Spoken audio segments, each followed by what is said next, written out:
Olá, buenas tardes ou boa noite. Buenas. Hoje, em Esperando Godot, temos a presença do dramaturgo, ator, diretor, gestor, não sei se estou olvidando, docente também, não. Tomás Afam Munhoz. Buenas Mm, tardes. Muy buenas Tomás, tardes. ¿Qué tal? bem-vindo, bem-vindo aqui a Charla Esperando Godot. Muchas gracias. Como está por Jaén? Como está Muy por bien, aí? Se está muy bien. chovendo, hace calor? Hace Sim, seguro? mucho calor, bastante calor para Isso aqui hace frio, tio. 20 grados así. Sí, está bien. Tomás Afam é co-diretor do Teatro La Paca. Tem mais de 30 obras escritas, alguns prêmios, como Luiz Barahona, prêmio Raul Moreno, FATEX, prêmio Serantes, prêmio Rafael Guerreiro. Ha estrenado suas obras obras traduzidas, melhor, obras traduzidas em países da Europa, Estados Unidos, Marrocos e Latinoamérica ou Sudamérica. Eu empezarei esta charla fazendo uma pergunta um pouco óbvia. Quem ha sido Tomás Afam Munhoz durante esse processo largo que estamos vivendo da pandemia? Pues en la pandemia la verdad es que he tenido la oportunidad de desarrollar, bueno, digamos que mi trabajo con mi compañía de teatro me exige una labor de administración, de gestión bastante intensa. Uhum. Y de pronto toda esa labor desaparecía, ¿no? Porque no había nada que gestionar. De Uhum. pronto todas las funciones se nos cayeron, ¿no? Uhum. Entonces, por un lado fue bastante dramático para nuestros actores que no tenían, bueno, actividad y tal, pero de pronto yo a nivel de escritura tenía como mucho tiempo y bueno, esto para mí, dentro de la situación dramática que hemos vivido, resultaba un poco también, tenía una perspectiva positiva, ¿no? Uhum. Y por otro lado, yo soy una persona a la que le vienen bastante bien las rutinas y estuve al principio de la pandemia un poco confinado en una parte de mi casa porque tenía síntomas y tal y me aislé de la familia y de pronto pues me surgió la posibilidad de escribir y me planteé pues un reto que era escribir una historia diaria. Era como una rutina que también hacía que la situación de desasosiego que estábamos viviendo, pues afrontarla pues de una manera, bueno, creativa y tal. Y esta rutina me llevó a escribir aproximadamente, pues eso, unas 40 historias de confinamiento cortas. Algunas de ellas las agrupé en textos más largos. También escribí un texto largo infantil. Y bueno, pues fue en ese sentido fue relativamente fructífera el confinamiento para mí. Seguindo um pouco, abrindo sobre tu trabalho, queria imaginando uma pessoa, creio que tu perfil como criador teatral é bastante é,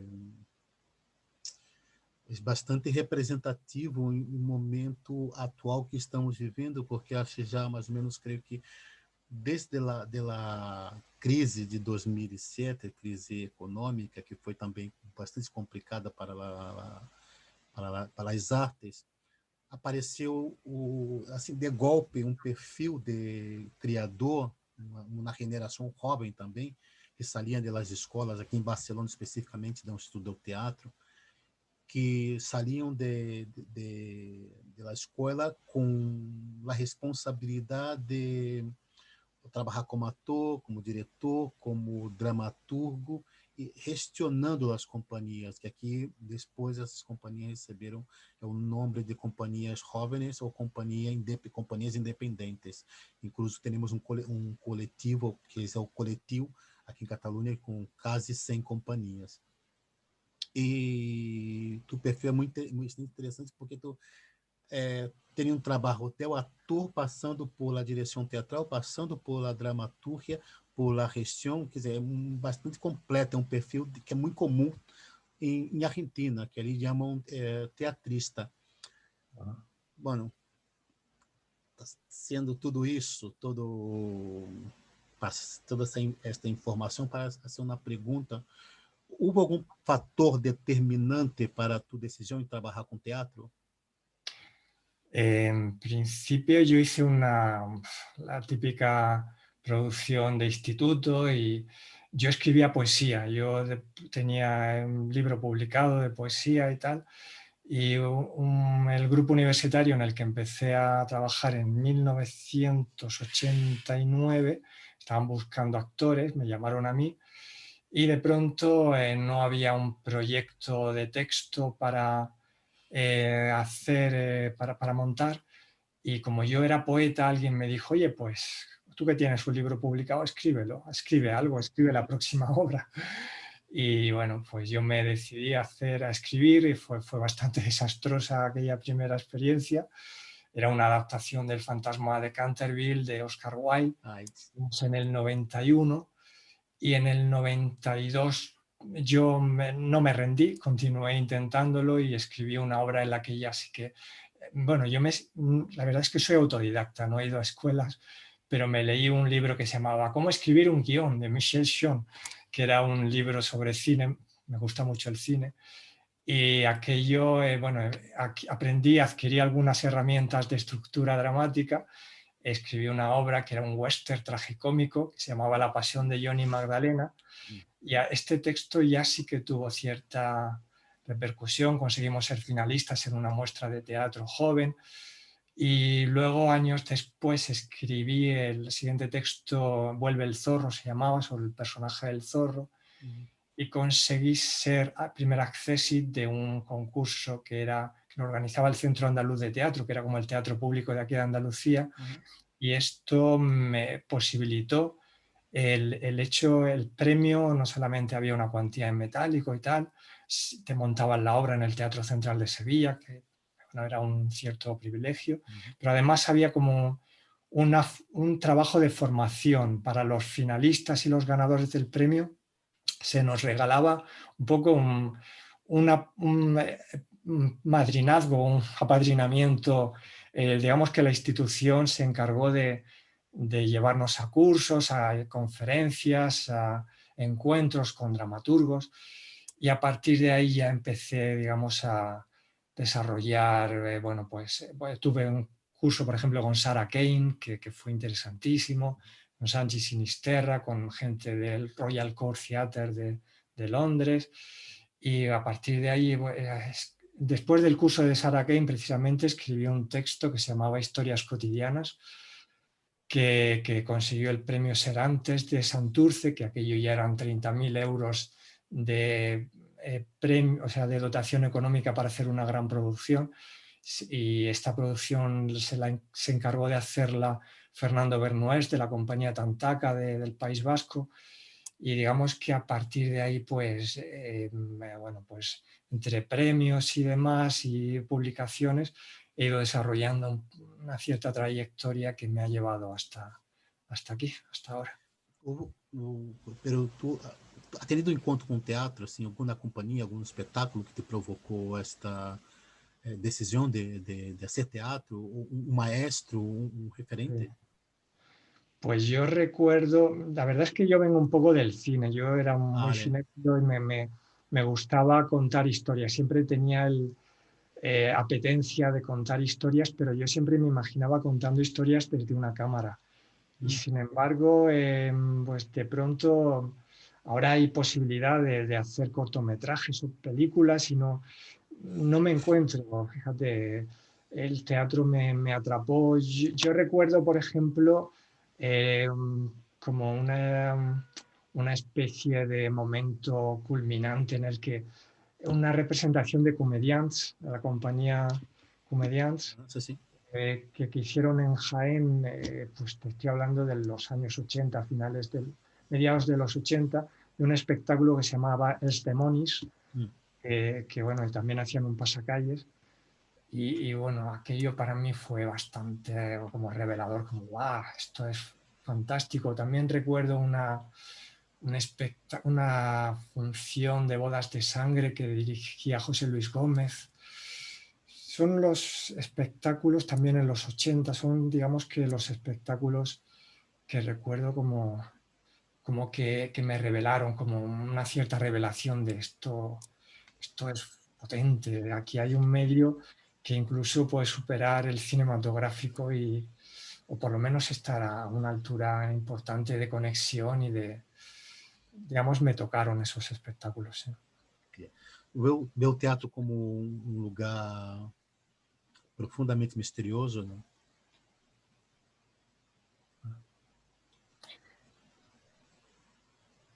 Yo, Sim. Vê o eh, teatro como lugar misterioso. sí, sí, el teatro como lugar misterioso, desde luego, el público va a un lugar oscuro en el que de pronto está como abierto a que ocurra algo, ¿no? Entonces, yo recuerdo en la función aquella que hacía de La Pasión de Johnny Magdalena, Mm. el western este tragicómico, yo actuaba, dirigí la obra y también la escribí. Y me recuerdo entre bambalinas, mirando desde una pequeña apertura que había en el decorado, mirando al público. Y bueno, era una obra que era como una parodia, pero también tenía como ciertos momentos de drama, incluso de poesía, ¿no?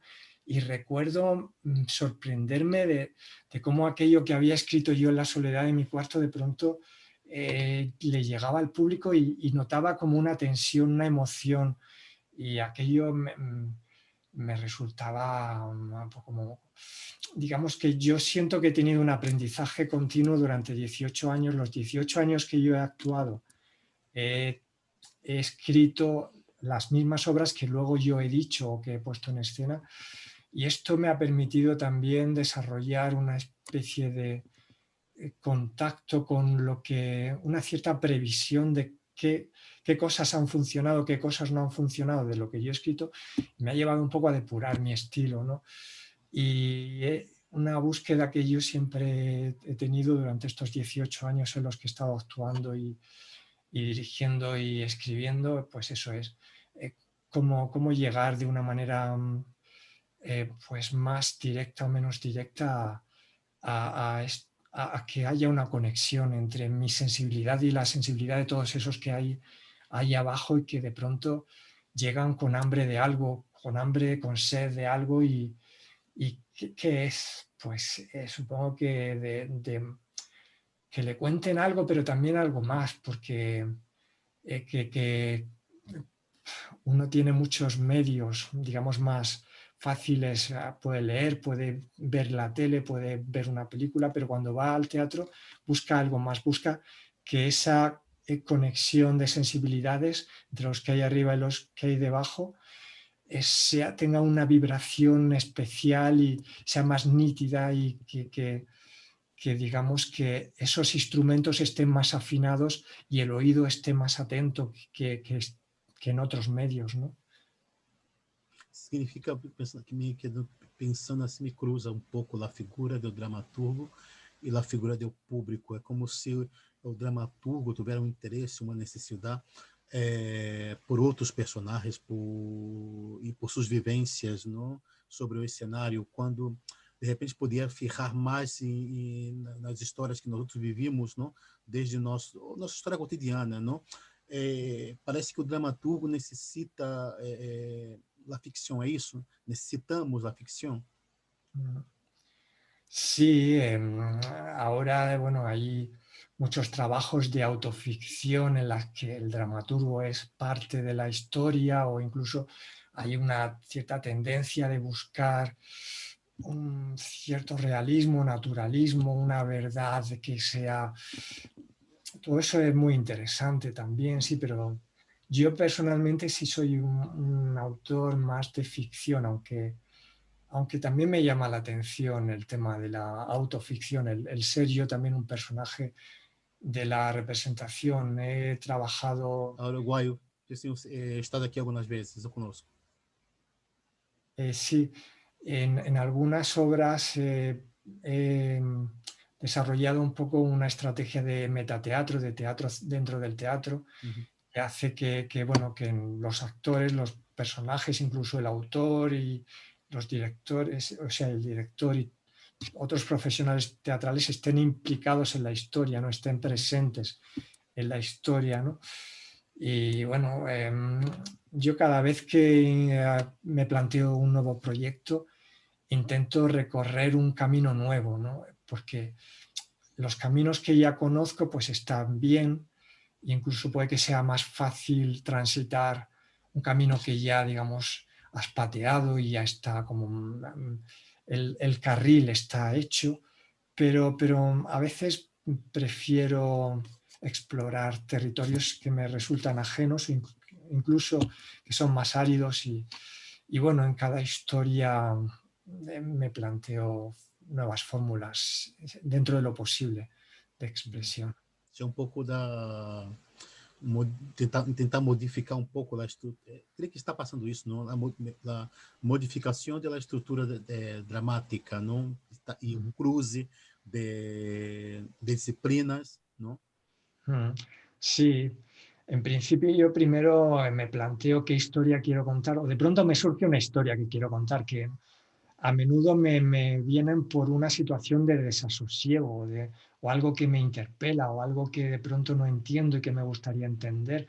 El último proyecto que he desarrollado viene de una situación que me resultaba como incomprensible y que me agredía incluso. Fue la decapitación de un profesor de secundaria en Francia Francia. por un yihadista que por el hecho de presentar en una clase unas caricaturas de Mahoma. Uhum. Era una clase de, si no recuerdo mal, de libertad de expresión y tal. Algo assim, sim. Y sí, y esto de pronto, cuando vi esta noticia, me generó un cierto desasosiego y no entendía por qué está pasando.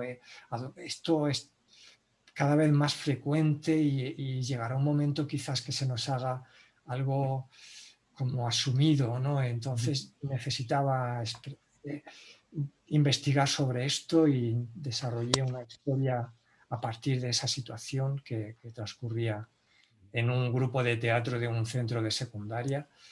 Y bueno, esa situación pues me llevó a contar la historia de una manera concreta, ¿no? Otras historias pues depende. También a veces trabajo por encargo, hay una historia bueno, que me encargan desarrollar, pero yo siempre tengo que buscar la manera de conectar de algún modo de disfrutarla sobre todo, ¿no? Disfrutarla, porque yo si disfruto una historia, pues me resulta fácil desarrollarla y si no, pues me resulta terriblemente difícil, la verdad. Me gusta disfrutar también escribiendo. Disfrutar en el sentido de que a veces también se sufre, porque es una historia, a veces cuentas historias que te llevan a cierta sensación, pues que pues eh, puede desafiar tu estado anímico y tal, ¿no? Pero también es otra forma de disfrutar. Tu comentava sobre a liberdade de expressão a partir de uma tragédia, não? Porque não deixa de ser trágico, não? Uh, E tu tem uma relação com a obra de Lorca, tem uma relação com esse poeta Lorca, tem do último texto, não? Lorca Perdida, não? Ha recebido alguns prêmios, não? Sobre essa obra, o sí, este es el último, sí, perdón. último. E me quedo pensando se saindo um pouco deste episódio tão trágico, não? Que é censura, a ausência da liberdade de expressão. Estamos vivendo um momento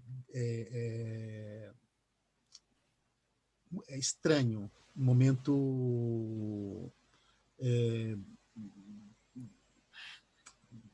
de polarização, donde há uma cultura de cancelar, autocensura. Tu crees que Lorca pensou hoje, por exemplo, em Dona Rosita, penso na Casa de Bernarda Alba, penso como se chama a outra obra, cara, de Lorca, Yerma. Lorca seria cancelado?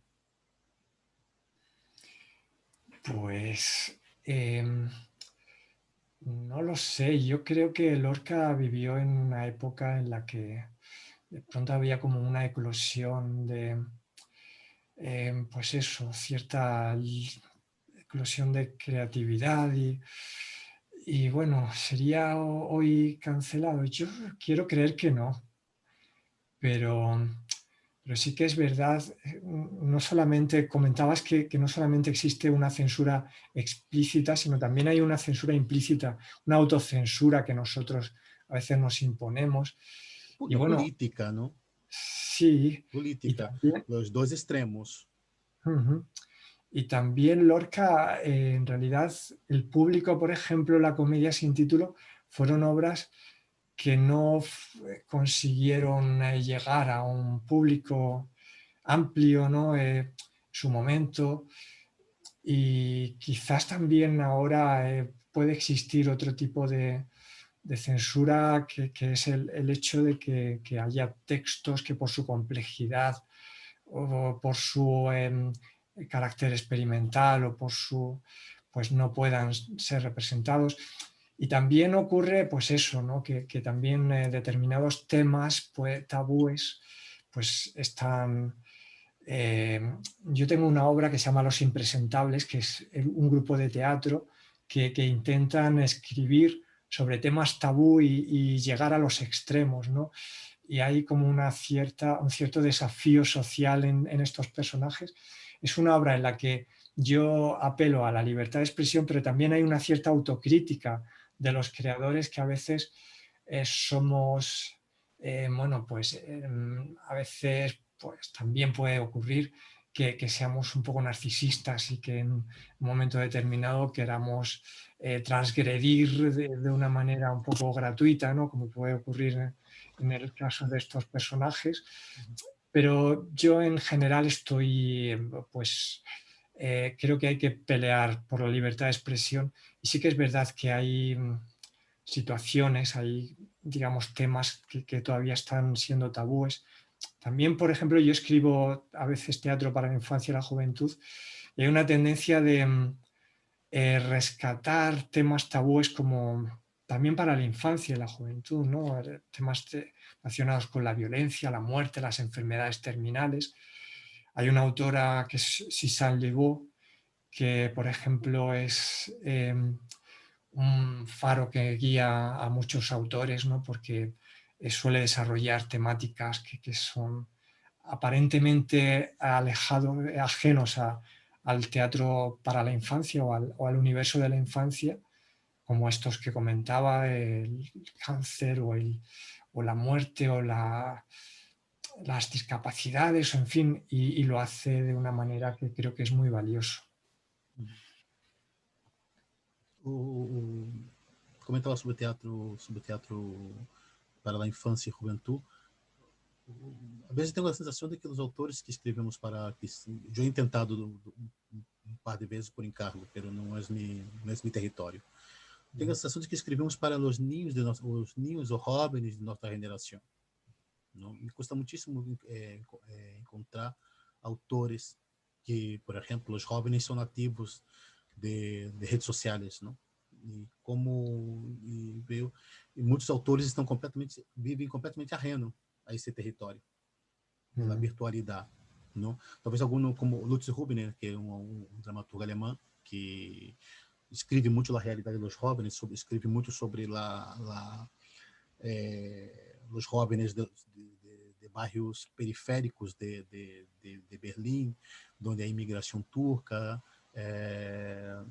agora a parte da ex-Alemanha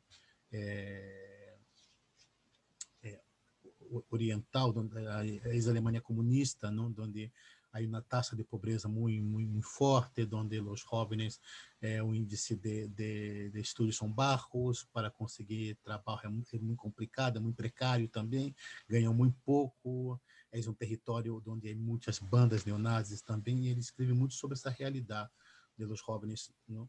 E são muito poucos que conseguem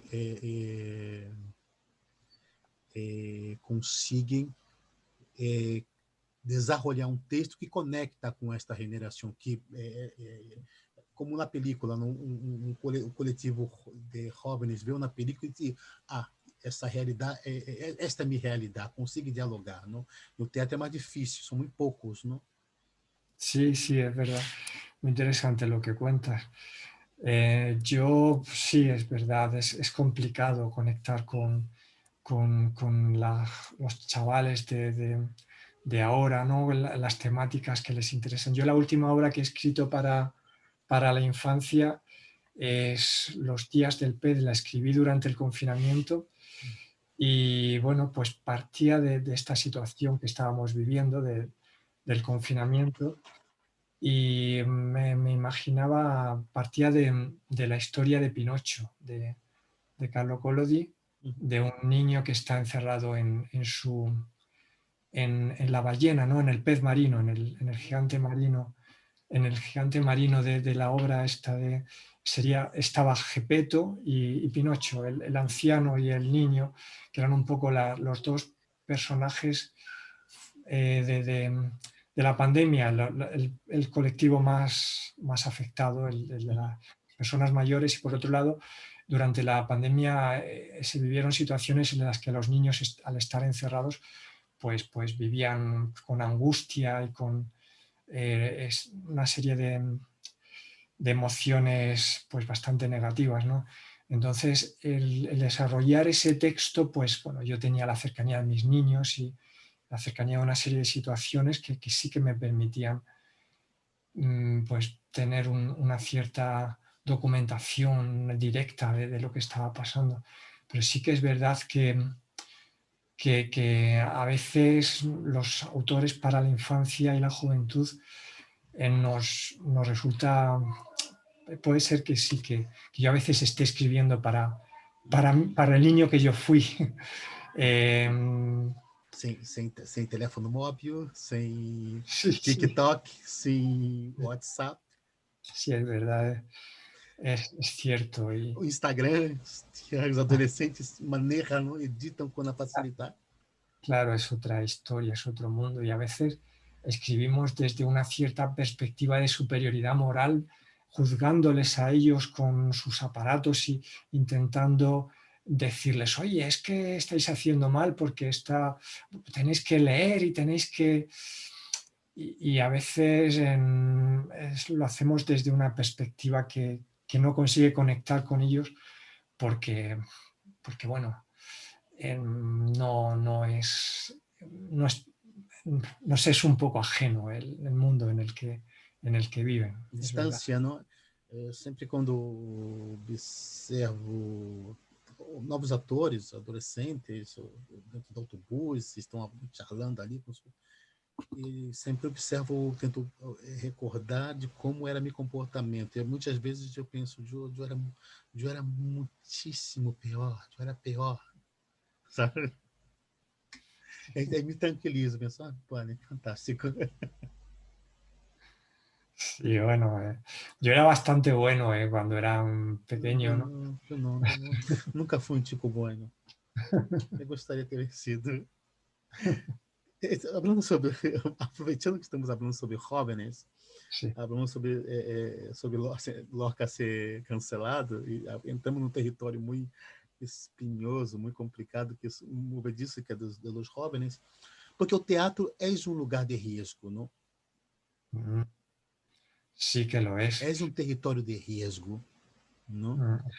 Es fundamental que lo sea, porque yo a veces, bueno, claro, lo acomodaticio es, bueno, voy a contar una historia y voy a contarlo de una manera que resulte agradable y que resulte plácida y que llegue a los espectadores. Yo, de hecho, como comentaba antes, durante los 18 años que he actuado y he dirigido las obras que yo había escrito, pues desarrollé como una fórmula para identificar qué cosas conectaban de pronto con el espectador, qué cosas les generaban cierto desasosiego. Y por eso cuando escribo a veces pienso que tengo como una especie de espectador colgado detrás del hombro que se asoma de vez en cuando a lo que estoy escribiendo y que me dice, uy, esto me va a gustar, esto no me va a gustar, esto me está generando desasosiego, esto me está resultando plácido. Y, y es verdad que yo creo que cuando llevas a una persona al teatro y lo llevas durante una hora y lo tienes ahí en aquel lugar oscuro, no solamente te tienes que limitar a contarle una historia sin más, sino que esa historia tiene que implicar algo, tiene que, tiene que tocarle un poco de tripa, bueno, los griegos cuando inventaron el teatro, ¿qué es lo que hacían? Pues bueno, la catarsis y tal, y querían que de pronto el público, aparte de analizar los mitos bueno, y llegase a ciertas conclusiones sobre la vida en sociedad, también, ¿qué hacían? Pues eh, exploraban la tragedia, exploraban el dolor humano, exploraban la angustia, exploraban los límites de todo esto y creo que eso es fundamental, ¿no? El siempre intentar buscar la vuelta en la que la historia conectando con el público, de modo que el público no se evada porque de pronto ya no se identifica con ella, buscar la fórmula de llegar lo más hondo posible a la sensibilidad del espectador. A veces yo trabajo mucho la comedia, ¿no? Uhum. Pero la trabajo, bueno, durante muchos años he trabajado obras en las que había humor, pero siempre he intentado que ese humor no se limitase a la risa que de pronto me voy del teatro y ya me he pasado un buen rato, sino que lleve a algo, que sea una risa un poco dolorosa, que deje un cierto sabor acre, porque normalmente yo intento pues trabajar temas que tengan cierta conexión con problemáticas sociales. Entonces, a veces lo hago desde el humor, pero intentando no ser complaciente, que ese humor lleve a preguntarte por qué me estoy riendo de algo tan terrible o tan duro o tan extraño.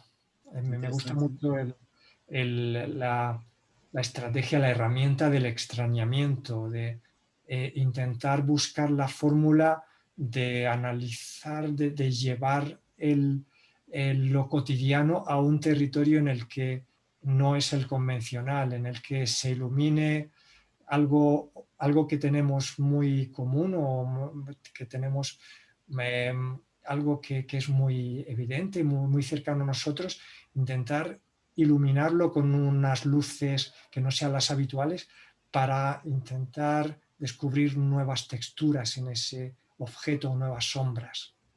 Os judeus fazem muito bem isso, porque trabalham muito com a ironia, esse humor inteligente, de onde ri de suas próprias tragédias, não? E isso provoca um grande estranhamento. Sí, sí. Yo trabajo mucho la ironía, ¿no? Intento también el buscar, pues eso, el contar una historia que también tenga normalmente otras veces no, pero intento desarrollar historias que hagan que el público se haga preguntas durante todo el tiempo, qué es lo que está pasando, a dónde me lleva esto, cómo va a acabar esto. Y estas estructuras aparentemente inofensivas, dotarlas de una cierta, pues eso, de una cierta segunda lectura, de un subtexto en el que haya pues una invitación a que el público profundice en la situación y vea que debajo de la apariencia aparentemente inocente o de un divertimento, detrás hay algo, hay cargas de profundidad. A comédia Monty Python tem essa carga dessa ironia inglesa, né? Que ácida e aborda temas creio que a película tem mais de 30 anos, são bem mais de 30 anos e sigue sendo muito atual as críticas, não? De Monty Python.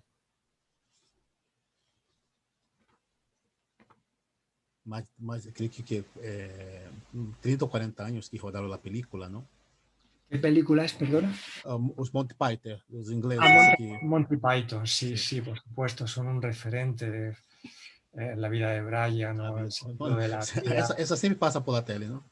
Sí. É bem que existe filminho, podemos sair um pouco de... Las series Brian Circus son geniales. Sí. Existe sempre um debate sobre conceitualizações ao redor de nosso comportamento teatral, ou reflexões do teatro contemporâneo, ou a maneira de viver o teatro contemporâneo, de fazer o teatro contemporâneo, cujas fronteiras, muitas vezes, ou algumas vezes, não são tão de tudo clara, não? E não sei se tu poderia definir para mim um pouco o que é para ti a dramaturgia de autor, dramaturgia de ator, dramaturgia de diretor. Tu conseguiria definir más o menos esto o no? Pues yo he tenido una experiencia muy práctica, porque yo, digamos, cuando he trabajado muchos años con compañía y a veces he desarrollado textos un poco pensando en el actor, en la actriz, en concreto. He trabajado con un equipo fijo y a veces pues tenía en mente a un actor o a un personaje que de pronto yo sabía que iba a conectar con este actor.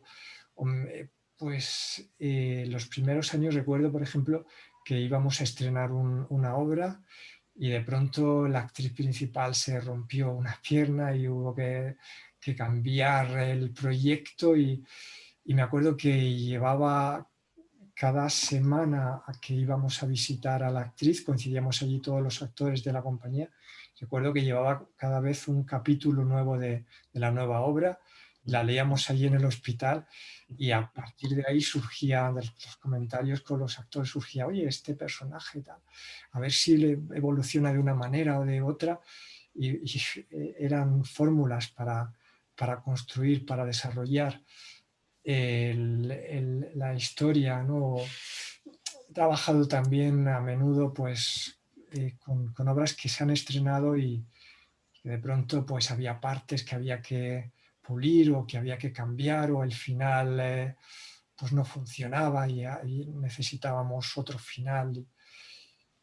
Sí, son fórmulas que la verdad es que son muy enriquecedoras.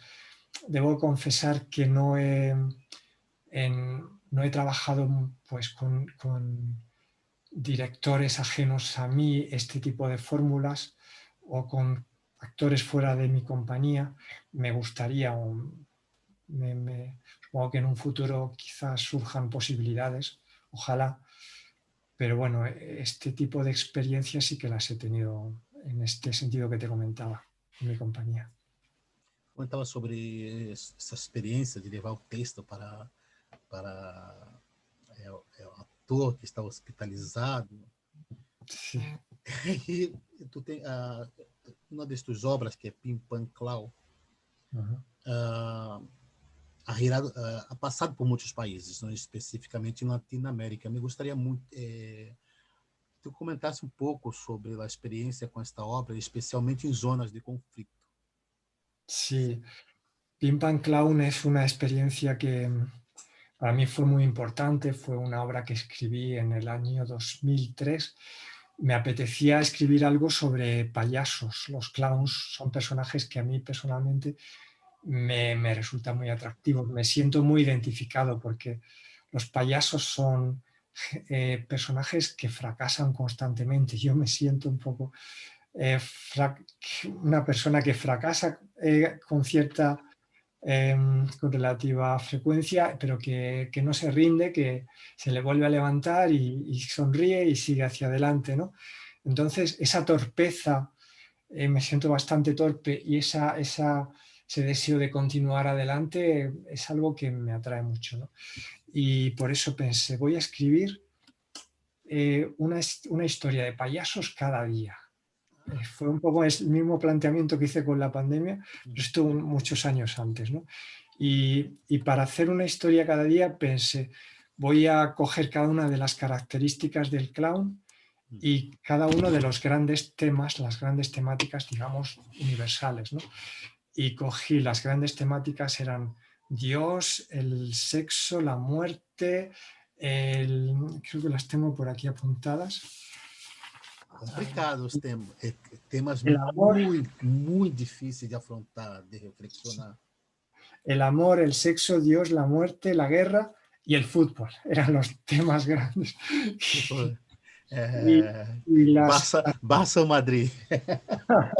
y las características eran la ingenuidad, el afán de imitación, la fanfarronería, la curiosidad, el asombro, tomar las cosas al pie de la letra, vocabulario muy particular, especial relación con la autoridad y la poesía del clown. Y con todas estas características y estos temas decidí hacer cada día una historia que combinaba cada una de las variables, de modo que de todas las uniones me salieron como unas 60 historias. Y de estas 60 historias, pues creo que eran 11 o así, las que trataban sobre la guerra, las reuní en un libro que fue Pim Pam Clown, otras formaron parte de otra obra que las de la muerte formaron parte de Criaturitas de Dios, que fue una obra que también consiguió un premio, otras, las del sexo y el amor, formaron Parejas, que fue otra obra que también consiguió un premio. Y estas de Pim Pam Clown, pues logré el premio ASITEC de Teatro para la Infancia y la Juventud, y es un texto que yo en principio pues planteé para la infancia, para niños y jóvenes. Y de pronto esta obra pues empieza a representarse en universidades, empieza a representarse también pues incluso en grupos de teatro de la tercera edad, o me llaman de México, de Tijuana, y me dicen, oye, que estamos representando esta obra y tal, que nos gustó, ¿tienes algún problema en los derechos? Y en México se ha representado muchas veces en Baja California, Tamaulipas, el Distrito Federal, en Chiapas, y bueno, en Colombia también, en Salvador, Nicaragua. Es curioso eso que comentabas, que se ha representado en países que han tenido como una experiencia bélica, y en algunos lugares pues me resultó una de estas cosas que hacen que valga la pena seguir trabajando en esto, ¿no? Me resultó el enterarme de que en Colombia, en núcleos de población muy afectados por la guerra, se estaba llevando la obra como una especie de programa terapéutico con poblaciones que habían sufrido devastadas un poco emocionalmente, y bueno, que resultaba como un tema pues desdramatizador el hecho de que estas historias cómicas de payasos que de pronto cuestionan todo el ejército, cuestionan la violencia, cuestionan las banderas, cuestionan la obediencia ciega, pues que estas poblaciones de pronto se diviertan con situaciones dramáticas que han vivido, ¿no? E, bueno, saindo de uma trincheira política de guerra e passando para outra trincheira política e também de guerra, a experiência de Loca Perdida, onde é uma referência ao espírito de Lorca que se comunicara com nós outros através de uma sessão de espiritismo teatral, é uma obra que a bandeira em defesa do coletivo LGBTI, não LGBTIQ. São tantas cifras que É, como eu antes havia comentado essa possibilidade de Lorca ser cancelado, e aqui Lorca serve não sei se bandeira, não? Pero como ferramenta para a defesa de um coletivo, não? Sí. Como se dá, como foi escrever um pouco a história desta obra, um pouco como foi escrever, como se deu o processo, não? E como foi essa conexão? Mm. Pues vivimos una situación en la que parece que los derechos LGTBI están totalmente consolidados, pero de pronto no tanto. Y parece que de pronto hay colectivos que están eh, generando un estado de opinión en el que ese territorio que parecía conquistado está en entredicho, ¿no? Entonces, esta situación creo que nos implica, ¿no? A todos, ¿no? Y yo veía pues eso, con cierta sensación de inquietud, ¿no? Y me planteé, pues creo que esto quiero implicarme un poco, ¿no? Quiero contar algo relacionado con esto. Y ahí estaba, quería desarrollar un monólogo que fuera que en principio iba a ser un proyecto para desarrollarlo con mi compañía. Y en ese momento el monólogo me resultaba viable y, y esta historia con Lorca creo que era interesante. Primero escribí un monólogo muy cortito en el que la actriz protagonista pues tenía como una comunicación extrasensorial con Lorca y a partir de ahí pensé esto tiene más recorrido, creo que puedo desarrollarlo más y empecé a tirar del hilo y empecé a desarrollar una trama en la que pues se van desvelando qué es lo que está pasando, porque al principio el personaje principal es una actriz que está representando una obra de Lorca y que de pronto tiene como amnesia y no sabe, se enfrenta al público y no sabe cómo salir del atolladero y va desarrollándose la situación y vamos descubriendo que no es algo normal, no es algo está ocurriendo algo extraño en esta función y bueno, dosificando las informaciones, introduciendo determinadas pues subtramas, creo que desarrolla una historia que además de creo que de resultar inquietante y bueno y tal para el espectador, creo que bueno, conectaba con esta problemática social a través del humor y también a través de la poesía y sobre todo a través del homenaje a un autor que yo creo que todos los que nos dedicamos, o muchos, la mayoría de los que nos dedicamos al teatro, lo tenemos un poco en venas y creo que todos tenemos algo de Lorca, nos hemos alimentado tanto de Lorca que hay algo, en fin, yo personalmente escribí un espectáculo hace unos años que se llamaba Mujeres de Lorca, que era un espectáculo de danza que se estrenó en el Teatro Central y también fue al Teatro Español de Madrid, eh, que era un gran espectáculo de gran formato con la compañía de Carmen Cortés. Fue una experiencia que tuve ahí bastante valiosa y bueno, he tenido muchas experiencias, he montado muchas obras de Lorca con talleres de teatro con los que trabajo y ese ADN lorquiano que yo creo que ya tengo, pues de pronto me pedía salir ahí, de ahí en esta historia y creo que salió algo bueno, conectó por lo menos con un jurado del premio Villacarrillo Imaginaria Uhum. y es un proyecto de montaje que está... De hecho, es una obra que ha leído poca gente, Uhum. pero alguien me preguntó desde Argentina y la leyeron en Argentina y me escribieron hace poco que la van a montar también en una sala en Buenos Aires. Y esto, bueno, una localidad cercana a Buenos Aires. Esto me llevó a pensar, vaya, esto que he escrito pues también conecta con gente de allá, del otro lado del charco. O sea que A obra se comunica sola. sí, muy satisfecho en ese sentido. A obra se comunica só.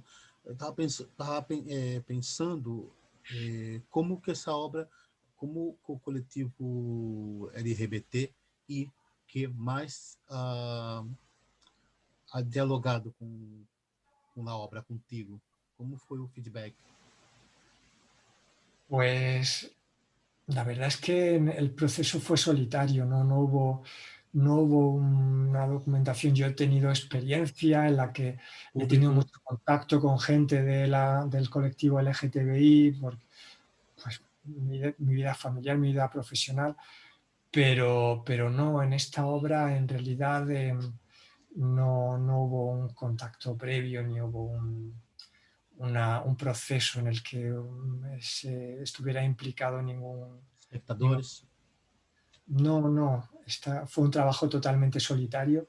Ya te digo, es una obra que ha leído muy poca gente, solamente el jurado de este concurso y gente que de pronto a raíz del premio, de publicarlo en redes sociales, pues me ha llamado o me ha enviado un mensaje con curiosidad y me han pedido, envíame el texto, y yo se lo he enviado y poco más. En otras obras sí que, por ejemplo, escribí una obra sobre el autismo, sobre discapacidades. Una persona de la Asociación de Autismo, de familiares de niños con autismo de mi ciudad, me pidió, oye, pues por favor desarrolla una historia para, pues en ese caso sí que hubo una conexión con este colectivo y tal, pero en este otro caso no, fue un trabajo solitario. Comentou sobre um trabalho sobre pessoas com discapacidade. Houve um debate na Academia das Artes Cênicas, um debate, uma charla virtual, onde alguns diretores que trabalham com pessoas com discapacidade não reclamavam ou se queixavam que não são tratados como profissionais do teatro, não está dentro das artes cênicas, dos trabalhos que desenvolvem com pessoas com discapacidade física ou psíquica, não está sempre dentro do serviço social. O serviço social é muito curioso isto, não? Que não seja reconhecido como artes, não esteja dentro das artes cênicas, não? La verdad es que hay trabajos interesantísimos en este territorio. Yo recuerdo Teatro en Brut, o aquí mismo en Jaén hay una directora que se llama Nati Villar, que ha conseguido con su proyecto el premio Max de las artes escénicas en la última edición, pues con el trabajo de la Escuela Municipal Ricardo Iniesta, que están haciendo unas cosas interesantísimas, con gente con una sensibilidad y un trabajo potentísimo que llega a cualquier tipo de públicos y de una calidad impresionante. Creio que, não sei, tarde ou temprano, este teatro saltará a las grandes salas ou as salas medianas, ou Sí, estará sempre. yo creo que es muy necesario porque son trabajos muy potentes y en muchos casos pues de una calidad contrastada y bueno, que requieren pues un ámbito adecuado, ¿no? Y a mí me parece que es de justicia el concedérselo, bueno, el permitirles el que haya un acceso a esto, claro que sí, es importantísimo. Entrando um pouco nisso, agora cambiando um pouco de tema, entrei como tu eres um homem com muitas caras, com muitas facetas, não? Entro em tu lado gestor, vale? A pandemia sacudiu o setor cultural, não? Essa com coletivo de teatro que vem reivindicando desde lá antes da crise de 2007, não, que buscando que cambios nas políticas sociais por la precarização do setor, bueno, atores, diretores, as companhias, não? As novas gerações que vão saindo das escolas chegam a este campo encontram com a precarização e vão, essa nova geração, a realidade os obriga a trabalhar cada vez mais em precário. Qual a tua observação sobre o impacto que ha tenido a pandemia, hablo especificamente nas companhias, nos atores, nas companhias independentes, não? Que não são as companhias que estão dentro dos grandes teatros, que estão em Aulira ou estão lá em Madrid, nas grandes salas, ¿no? Como... Sí, bueno, aquí pues, en mi ámbito geográfico el daño ha sido enorme. Hay muchos grupos digamos, de las características del grupo en el que yo trabajo que han desaparecido directamente, que ya no pueden más, ¿no? Hay gente que de pronto pues ha visto que no había una salida, bueno, la precariedad la puedes asumir durante un tiempo, pero si llega, en muchos casos llega un momento en el que pues no te vale la pena continuar y necesitas reconducir tu ámbito profesional a un sector más lucrativo, ¿no? Mi caso profesional, pues la compañía ha estado pues sobreviviendo pues de una manera un poco, hemos estado trabajando, ha habido una época durante el verano en que de pronto empezaron a salir bolos, pero de pronto surgió la segunda, la tercera ola y los actores la verdad es que están bastante desesperados, ¿no? Los actores que trabajan conmigo, ¿no? Y es normal, es una situación en la que nosotros intentamos inventar historias para desarrollar nuevos proyectos, el tema didáctico, estamos pues intentando pues buscarles, digamos que salidas provisionales para conseguir una serie de ingresos mínimos y tal, pero sí está haciendo mucho daño y en fin, hay un cierto apoyo aquí en Andalucía por parte de las instituciones, pero bueno, es un apoyo que, bueno, relativo, porque, en fin, estamos esperando a ver si este verano vuelve a reactivarse la actividad, pero bueno, estoy intentando buscar algo positivo, ¿no? Porque la verdad es que es muy amargo toda esta perspectiva.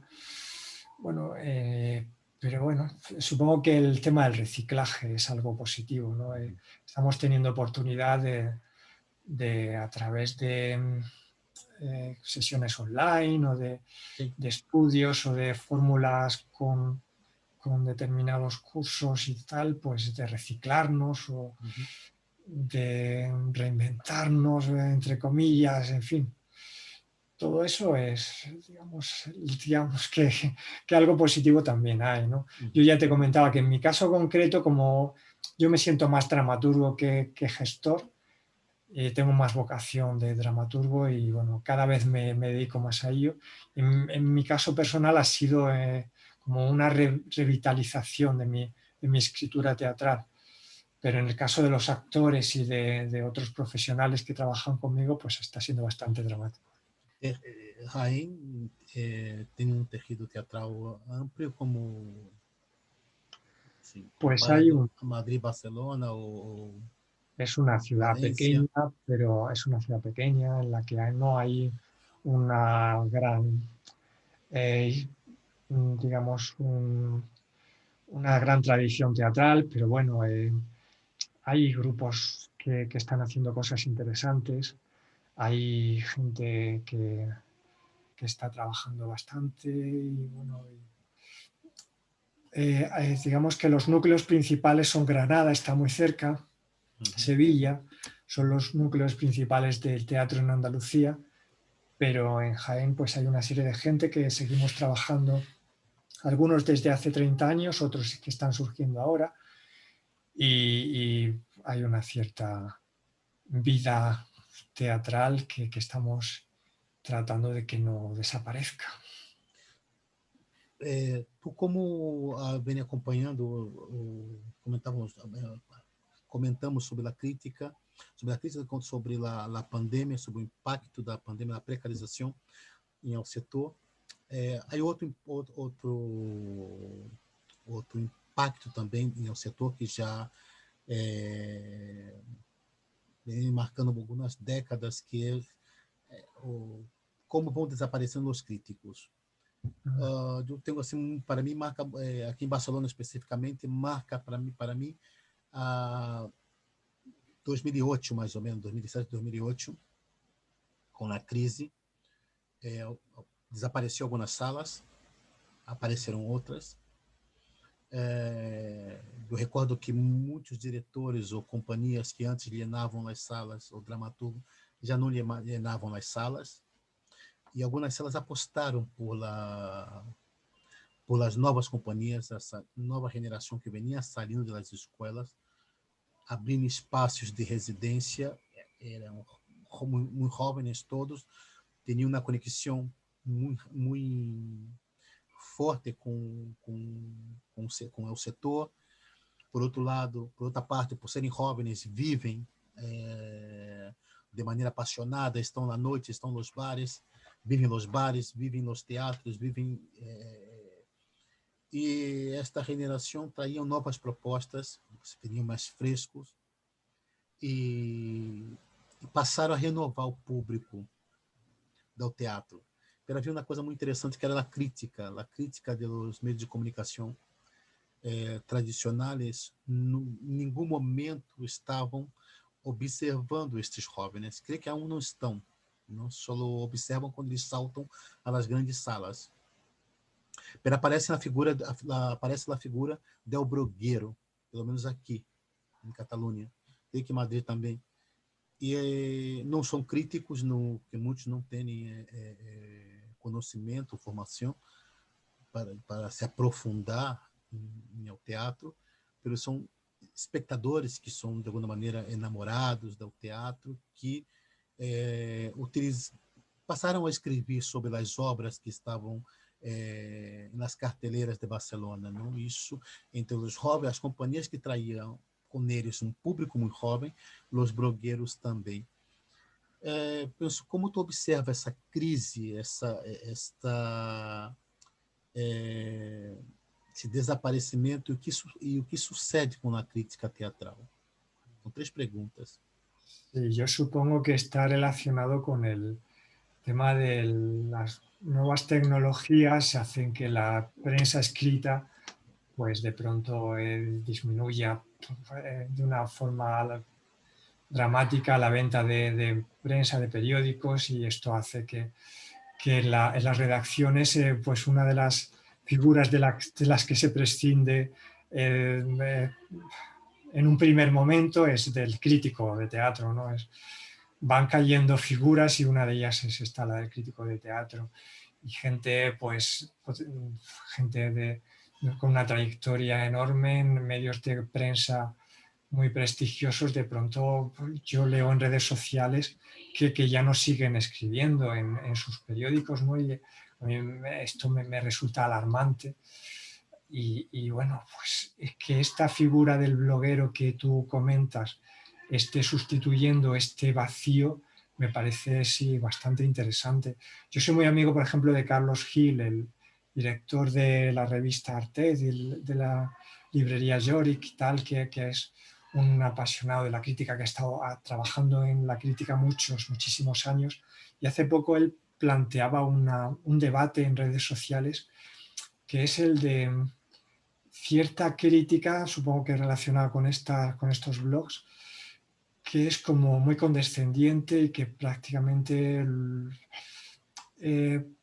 solamente anima a que el público vaya a la sala, lo cual me parece fundamental e interesantísimo, pero quizás también falta un poco de enjundia y también poner algunas obras que no consigan pues, sus objetivos, pues, también ponerlas un poco en evidencia, ¿no? Y él planteaba eso, que muchas críticas actuales no son lo suficientemente, pues eso, profundas y son a veces un poco superficiales. Pero por otro lado, la verdad es que como medio de promoción teatral me parece bestial el hecho de que gente joven consiga que otros jóvenes, a través del movimiento bloguero, se sumen a este mundillo del teatro tan necesitado de sangre nueva, me parece genial. Sí. Aqui houve salas aqui que o público tinha na farra acima dos 40, 45 anos, 60 e passou a ter uma franja de 19, 20, 25 anos. Qué bien. E, pero tu comentava sobre Carlos da revista Artes, eu tentarei invitá-lo para essa charla ou então em nosso encontro de criadores, porque penso que tu colocação é muito pertinente, porque sabemos que os blogueiros, a função dos blogueiros é exatamente agitar e convocar o público e uma ferramenta brutal como para difusão, não? Sí, Promoção sí. do espetáculo. Que no caso a crítica ela passou durante muitas décadas sendo o contrário. Creio que os críticos pecaram pela soberbia. Sí. Os críticos pecaram por o Grêmio, por amigo do diretor tal, amigo do dramaturgo tal, que são figuras já muito conhecidas do mundo do teatro, e vale dizer birras glórias, não? Uma parte sim, são birras glórias, não queda bem, mas eu penso que é um pouco isso. A crítica é pecado por isto, pecado por não se aproximar das novas gerações, não se aproximar das salas pequenas ou medianas, e está se colocar no lugar de glamour, sobre o bem e o mal, não só dentro de passou a escrever sobre um pequeno grupo, um pequeno clã. Aqui creio que é o grande pecado da crítica. Há pessoas muito válidas, são pessoas experimentadas, pero de que serve se tu está lejos da realidade?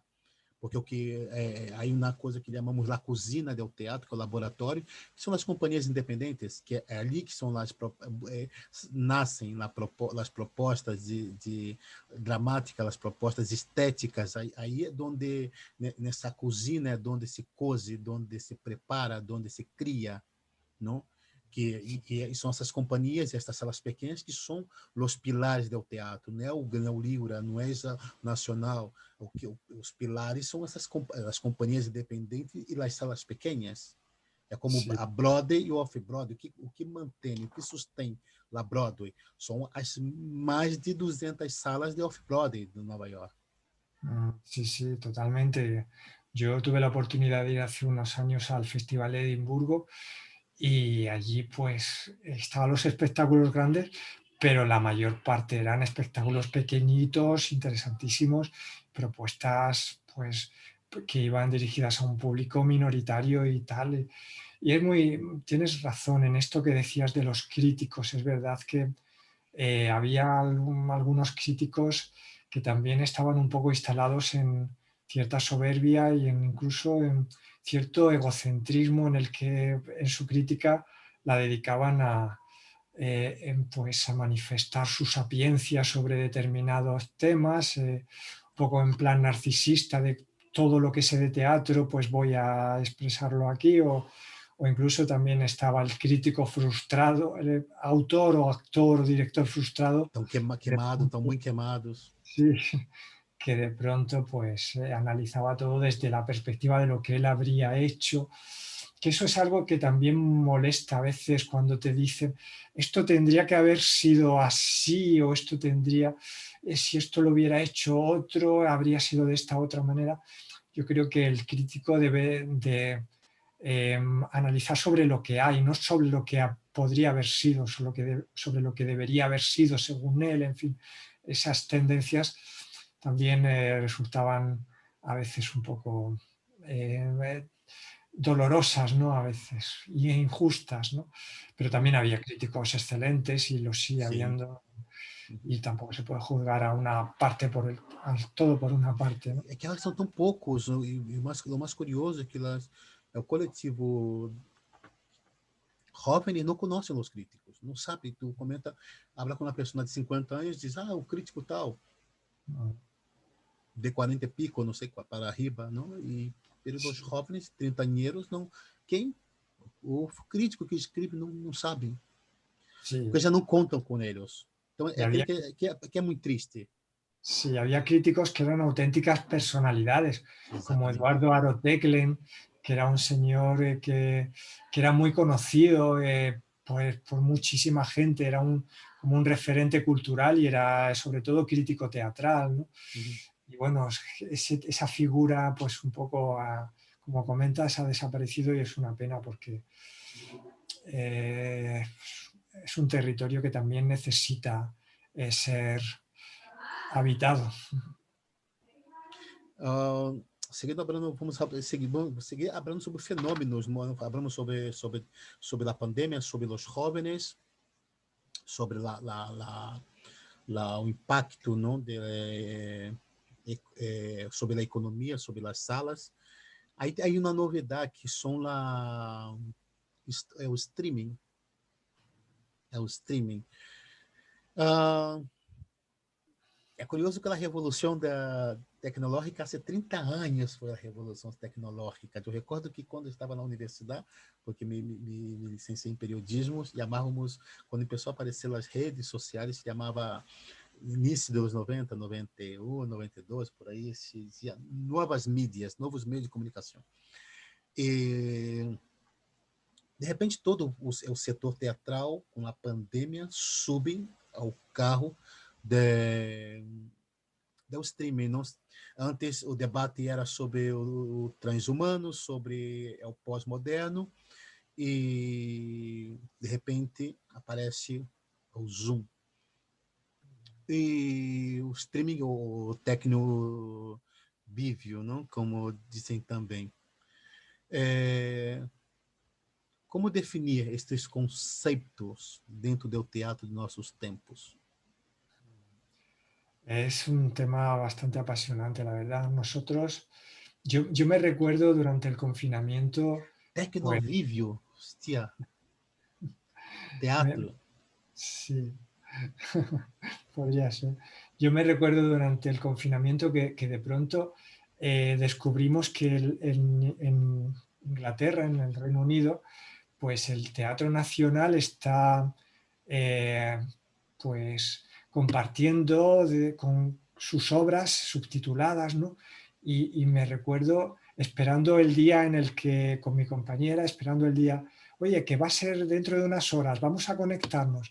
Y lo recuerdo como un acontecimiento dentro de aquella situación en la que no podíamos ni salir a la calle ni podíamos tener contacto con nada relacionado con el teatro, pues resultaba una especie de alivio, ¿no? Entonces fue algo, luego el Centro Dramático Nacional hizo un espectáculo que también estábamos como esperando el día porque fue durante 3 entregas. A ver, vamos a ver, hoy va a ser la nueva entrega, ¿no? Era una sensación como agradable de, bueno, no es teatro, porque no lo es, teatro es otra cosa, pero es algo que tiene como, es un híbrido, es algo que en esa situación pues resultó positivo y resultó valioso. Y, y era como pues eso, algo cercano que te ayudaba a sobrellevar la espera. Y ahora de aquello ha surgido, de aquella situación, ya sí que se está haciendo teatro presencial. ¿Qué pasa con esto del streaming? Nosotros de pronto nos llama un ayuntamiento y nos dice, oye, pues quiero contrataros y quiero que hagáis una obra de teatro y la grabéis y la representéis y tal, con buenas cámaras. Y esto nosotros lo hemos hecho y ha sido un alivio para los actores porque han cobrado su función y ha estado bien y no ha sido teatro, pero hemos hecho buenas grabaciones con cámaras potentes y hemos intentado suplir, no hacer una toma fija, sino suplir determinados efectos escénicos en medios que no expresaban lo mismo, pero tenían cierto parentesco, ¿no? Entonces, estos territorios transversales, pues pues también tienen su recorrido y en el Festival de Otoño de Madrid, Alberto Conejero ha hecho ha planificado representaciones que han estado muy interesantes también con estos medios híbridos y bueno, es algo a explorar y que bueno, que está desarrollándose. Para mí no es teatro, pero es algo que está dentro de la familia de lo escénico y que bueno, que también puede tener su evolución y puede llevarnos a cosas interesantes. O maestro Jorge Dubat, de Argentina, grande figura e referente do teatro de allá, dizia que o streaming era uma resposta à síndrome de la abstinência de lo convivencial. Pero depois de um ano, observamos que de alguma maneira o streaming ha venido para quedar. Algo cambiará com o streaming, ¿no? Pues no lo sé, la verdad es que por ahora bueno, tiene pues eso, cierto recorrido para quedarse. Yo creo que cuando de pronto desaparezcan todas las restricciones, quedará circunscrito a un elemento residual, desde mi punto de vista. Uhum. El teatro como tal, presencial, creo que volverá a ser fundamentalmente la parte máxima de las artes escénicas teatrales, ¿no? Y yo creo que será algo, pues, seguirá desarrollándose, pero para mí creo que será residual, no lo sé. Puede que me equivoque. Autor de teatro, diretor, de Andrés de Zaragoza, carai. Em uma entrevista que pela Cadena C, agora não recordo o seu apelido, comentava sobre, com todas as experiências que estavam vendo sobre o streaming, apontavam na direção de que seguramente o formato do teatro, o espaço teatral, as salas que estão os espaços não convencionais, não? E estão os espaços clássicos que são grego e italiano, la italiana. E muitas companhias, he visto algumas experiências de companhias com gravação de espetáculo na arena, o círculo, pero com câmeras de qualidade, com iluminação de qualidade, que tem um efeito muito interessante, porque o teatro, quando é gravado a italiana ou grego, ele é muito aburrido, arrasta muitíssimo, é muito cansativo. Já quando tu leva para um espaço não convencional e para a arena, onde o técnico pode estar com a câmera dentro do espetáculo, gravando os atores, o jogo é muito mais interessante, não? Tu já falamos numa película com a Nicole Kidman, que essa película eu tinha apontado aqui, que está gravado como teatro dentro de um gran na nave, não? Dogville. Hã? Dogville. Exato, Dogville. Exatamente, essa película. E eu visto alguns espetáculos de teatro e streaming gravado dentro deste formato. É muito interessante. Por outra parte, também visto alguns encontros, inclusive nós outros hemos participado em dezembro, onde leituras escenificadas com atores e diretores de países diferentes. Na obra que havia atores espanhóis, atores argentinos, atores mexicanos, assim, uma leitura escenificada dirigida por um diretor italiano. Isso é muito... E depois estão também as conferências, as mostras. Então, quando hablo que o streaming ha venido para quedar, digo porque o teatro é tão amplo, que sempre marcamos o teatro como a escenificação. O teatro vai muito mais mais allá da escenificação, não? E creio que aqui donde creio que o streaming se colocará muchísimo, no sé, es mi percepción. Sí, puede ser esto que comenta, la posibilidad de trabajar con gente de otros países o de de otros territorios. Es que es una fórmula que la verdad es que pues, tiene un recorrido enorme, sí, sí, Esta sí, charla que estamos tendo aqui, claro. levamos um pouco mais de um ano. Já passaram mais de, talvez, não sei, 80 pessoas por esta charla. Já o Steve Rodarelis já isso da proposta de transformá-la em um livro. E aqui já passaram pessoas, se vamos pensar, de Itália, de França, de Canadá, de México, de Argentina, bueno, aqui de Espanha, de muitíssimos países.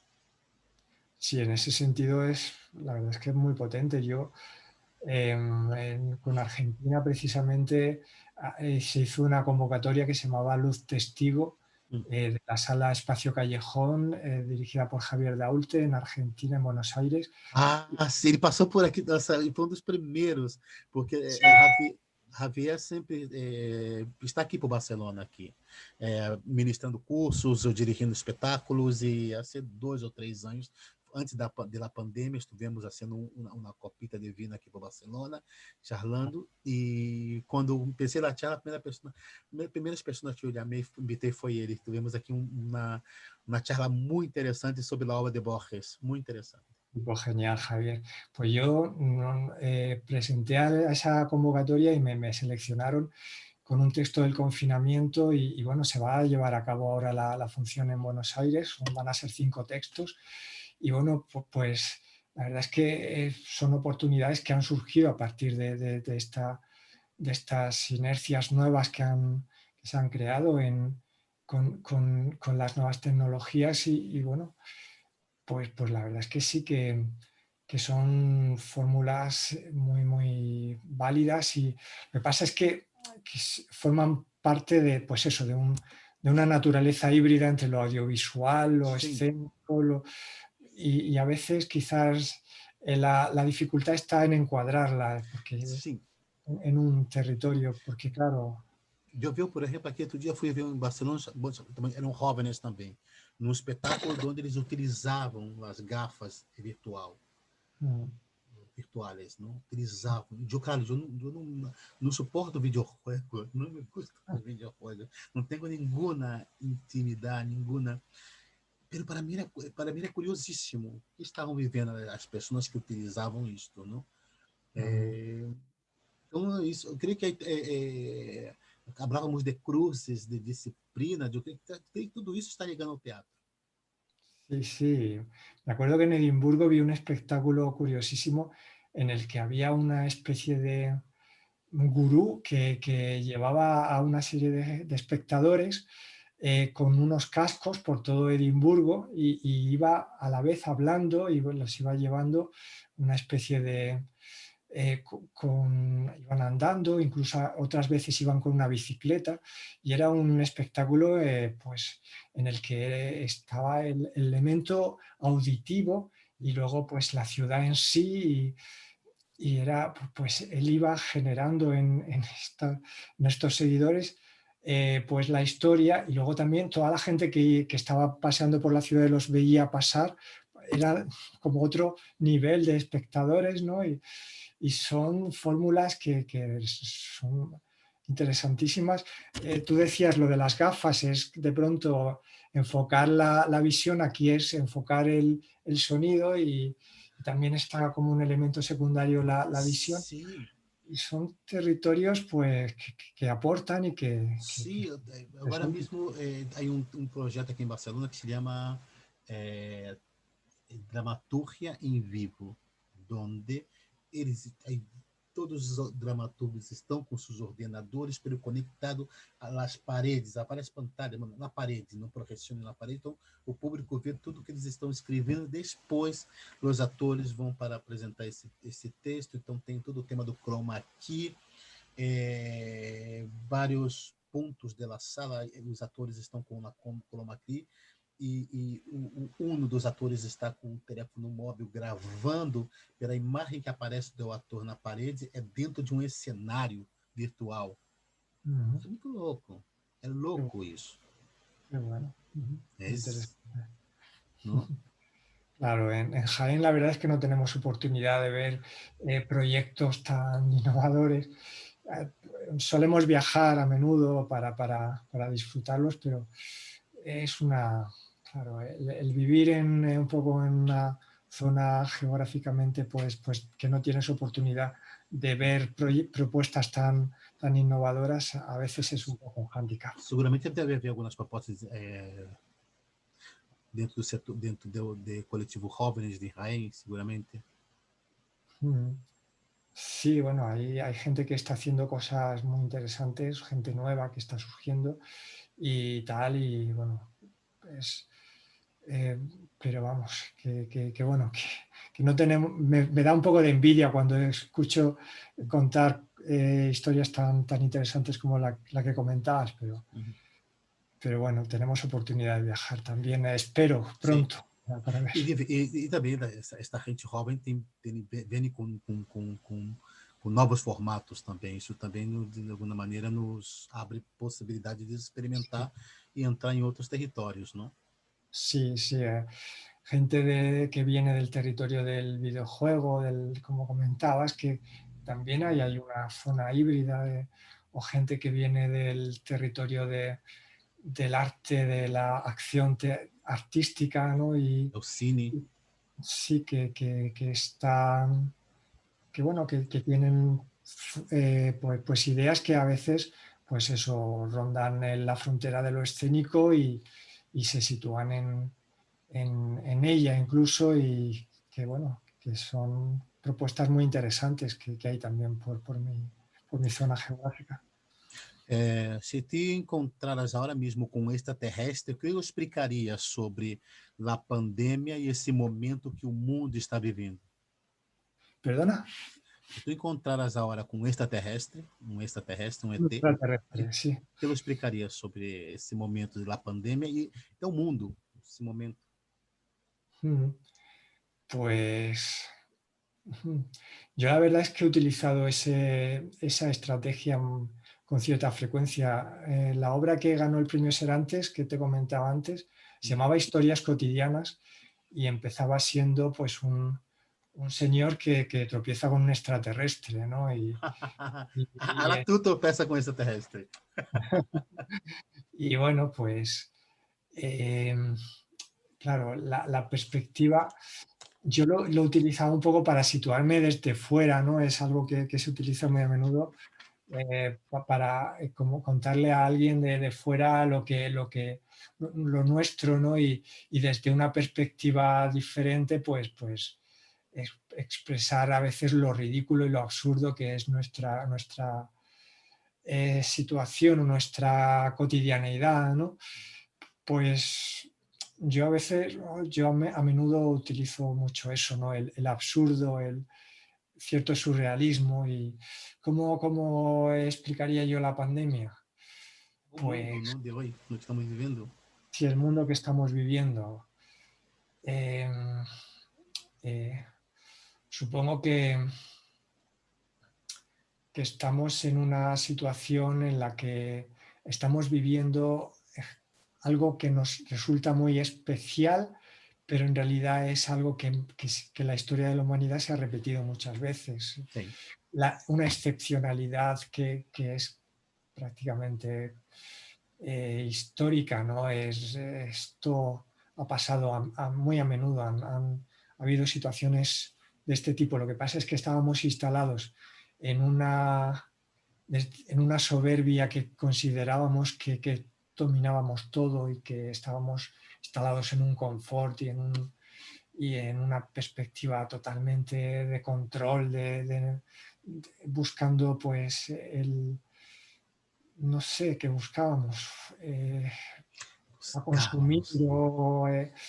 o conseguir un hedonismo, disfrutar de qué sé yo, llegar a consumir lo máximo posible y el bienestar material, económico supremo y de pronto también nos habíamos olvidado en gran medida de una serie de elementos emocionales que ahora parece ser que sí que se han reivindicado, aunque no sé cuánto tiempo va a durar esta situación, en fin.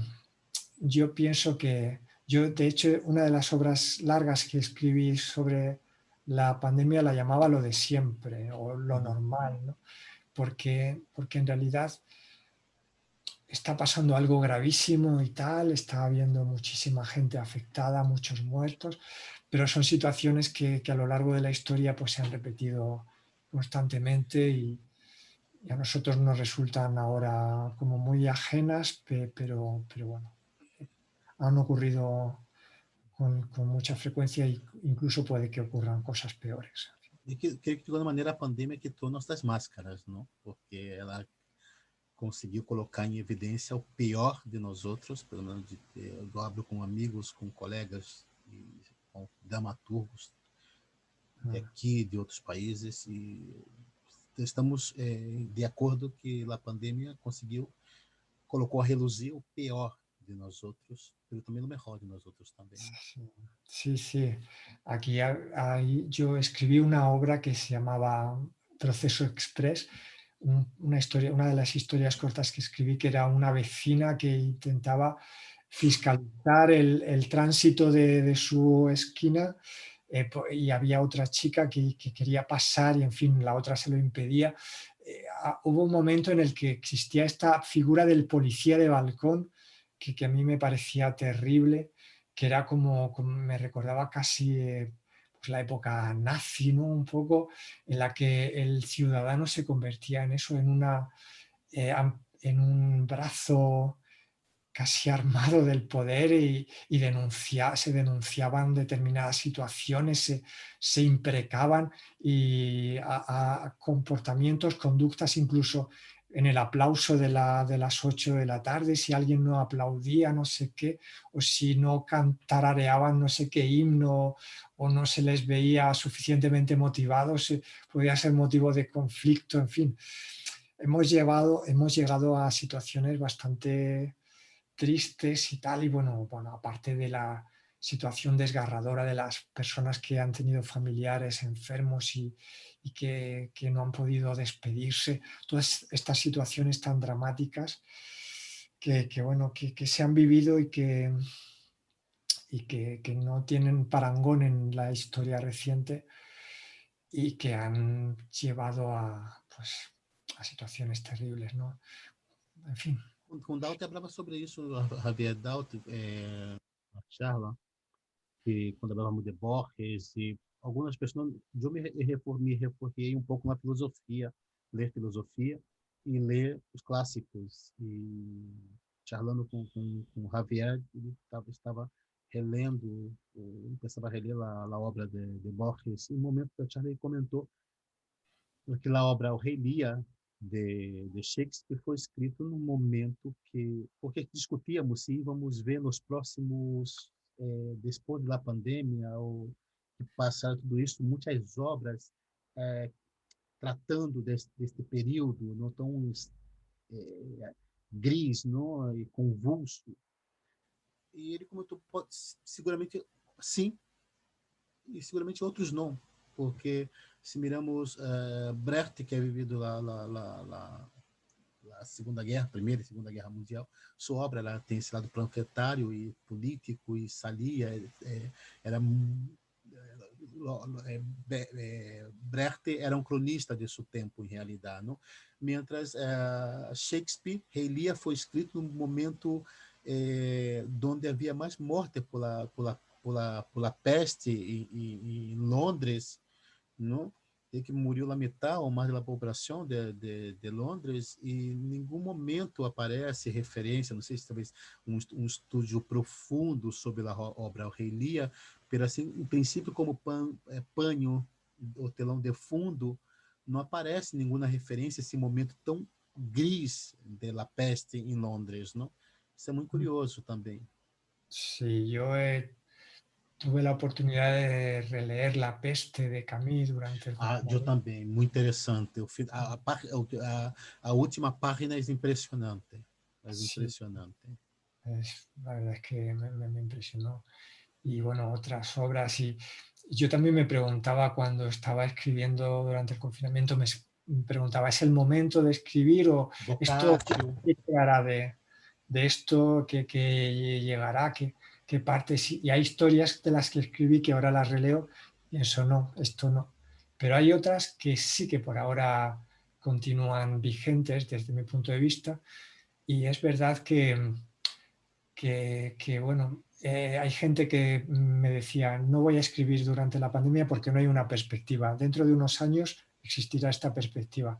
Pero yo me planteaba bueno, que consideraba que había una serie de emociones, de sentimientos que yo tenía en ese momento, que luego desde otra perspectiva, cuando pasara otro año, otro tiempo, pues los iba a olvidar, ¿no? Entonces, creía que también el escribir en caliente podía tener algún valor y seguramente hay historias que perdurarán o que tendrán algún interés o tendrán alguna validez dentro de 5 años y otras no. En fin, es un tema complejo, pero interesante. Eu penso que é interessante de escrever dentro da pandemia, porque é um panorama muito diferente da peste que passou na Idade Média ou antes, onde as pessoas morriam na cara e queimavam o corpo, a casa, não? Era invisível. É o amigo, é o irmão, é o hijo, a pareja, era o inimigo. Não se podia abraçar. Era tudo. Onde está o inimigo? Não? Eu creio que o interessante de escrever durante este período, está sendo interessante de escrever, são as emoções que saem, que afloram. Sí. Acho que isso é muito interessante. Yo lo tomaba como eso, como un trabajo de urgencia, de un testimonio emocional, ¿no? Y era, Diga. creo que era lo válido de esto, ¿no? También a veces tomaba referencias clásicas, por ejemplo, la historia de la película El séptimo sello de Ingmar Bergman, Sí. que transcurre durante una epidemia de peste. Pues a partir de esa historia pues desarrollé una trama en la que el personaje era una persona que estaba ciberconectada con otras personas y uno de los que estaban ciberconectados era la muerte. En fin, a partir de determinadas historias, pues buscar analogías con las que desarrollar nuevas tramas, ¿no? Y bueno, Eu ouvi história muito interessante nesse período, por exemplo, de amigos que estavam que haviam se conectado ao Tinder, que é uma aplicação para ligar, e que durante a pandemia se olvidaram, porque se já era complicado encontrar, ligar antes da pandemia, porque tu encontravam pessoas que não se conectavam, durante a pandemia muitos se quedaram em casa, se desconectaram, se borraram o Tinder. E foi curioso porque tenho relatos de amigos que iam correr, não? E encontrava um vizinho que vivia em outra ponta da calle, não se conheciam, se cruzavam durante décadas ou durante anos, mal se saludavam, não? E de repente houve uma conexão e ligaram. Se tinham noivo na pandemia, não? Ou uma amiga que conheceu vizinhos, já são vizinhos há 20 anos, e se saludavam, lá que tal, mas nunca houve uma conexão. Aquela coisa de correr a bici para no horário, não sei o que lá, acabou tendo uma conexão e descobriram que estavam namorados. Não? É uma história muito interessante dentro de lá, porque nas guerras passaram isso, as pessoas casavam, as pessoas tinham filhos, a vida seguia. Sí, claro. Em meio da guerra, em meio da peste. Es lo bueno bueno, el teatro pues tiene que estar ahí para un poco recoger esas historias, esos testimonios porque yo creo que que el teatro es un poco un espejo social y en la medida de lo posible pues cada uno yo en las situaciones que viví pues en mi vecindad y tal pues también intenté de alguna manera acercarme a ellas y buscar qué había de válido para contar historias que pudieran interesar a otra gente, ¿no? Y la verdad es que esas historias que tú contabas, por ejemplo, son muy interesantes de alguna manera extraer zumo escénico que pueda beber otra gente. É curioso isso. Uma curiosidade, durante a pandemia te aflorou algum talento? Por exemplo, dizem que uma coisa que mais escutei durante a pandemia foi descobrir que como era a frase, que as grandes coisas estão na simplicidade, não? E te pergunto, ha descoberto, assim, aflorado algum tipo de talento, por exemplo, na cozinha, por exemplo, la culinária? Pues intenté desarrollar un poco el tema culinario, pero la verdad es que no lo desarrollé mucho de una manera muy efectiva. Não Em, tendo êxito. la poesía, volví a la poesía. Me acuerdo, me fijé un poco en la finalidad de leer pues una serie de poemas al día Hum, y era muy agradable en mi retiro que tenía yo en mi espacio uhum. el, el ponerme música. Conseguí escuchar todas las obras completas que tenía de Bach y de Mozart, las tenía acumuladas desde hacía años y nunca había tenido oportunidad de escucharlas y conseguí escuchar toda su música y me ponía música y leía poesía y me encantaba ver las nubes porque tenía la posibilidad, no como otra gente que a lo mejor estaba en un lugar en el que no tenía acceso al cielo. Yo tengo un cielo potente aquí a la vista y me pasaba gran parte del tiempo mirando las nubes, leyendo poesía, cosas bueno, que no tenía oportunidad de hacer durante pues el calendario bastante agotador que tengo normalmente, ¿no? Bueno. Tomás Afan Munhoz, muitíssimas graças por tua participação aqui em Esperando Godot. Foi como dizem meus amigos bascos, uma gozada poder charlar contigo. Ha sido un placer, la verdad E es um que sí. aprendizagem também. Ha sido muy interesante. Muchas gracias. A ti.